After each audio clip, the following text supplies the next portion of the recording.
দেখ স্নেহা, ড্রেসটা কত সুন্দর। হ্যাঁ, খুব সুন্দর। একটু পরে দেখা না, তোর জন্মদিনে আমি ঠিক এরকম একটা ড্রেস তোকে গিফট করব। আর হ্যাঁ, আমি তোর জন্মদিনের জন্য টাকাও জমিয়ে রেখেছি।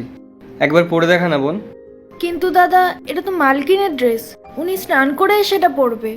আর ওনার স্নান করে আস্তে আস্তে এখন অনেক দেরি আছে, তুই একবার পরে দেখা না। কিন্তু দাদা, কেউ যদি দেখে নেয় তাহলে?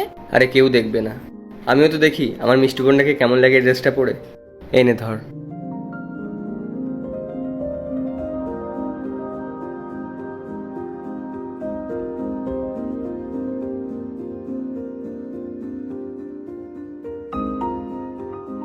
আরে বাহ, কি সুন্দর লাগছে আমার বোনকে, পুরো পরীর মতো।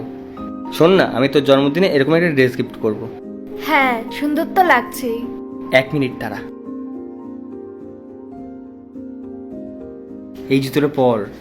কিন্তু দাদা, মালকিন চলে এলে? আরে ওনার রাস্তা এখনো অনেক দেরি, পর না এটা।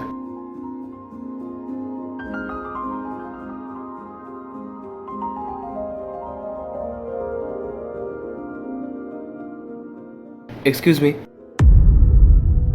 এটা পায়েলের বাড়ি তো? হ্যাঁ, এটা পাইলেরই বাড়ি। Actually I am really sorry, আমি নক না করেই ভেতরে ঢুকে পড়েছি। দরজাটা খোলা ছিল তো তাই।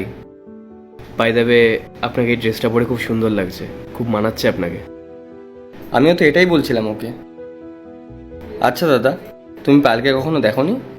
অ্যাকচুয়ালি নো, মানে বাবা আমাকে ছবি পাঠিয়েছিল, বাট আমি দেখার আগেই আমার ফোনটা ডেড হয়ে গেছে। আপনিই পায়েল না? দাদা, হ্যাঁ হ্যাঁ, ওই পায়েল। আপনি কি আমার ফোনটা একটু চার্জে বসাতে পারবেন? অ্যাকচুয়ালি আমার বাবার সাথে একটু কথা বলার ছিল, আর আমার ফোনে চার্জও নেই। হ্যাঁ, দিন না। Thank you.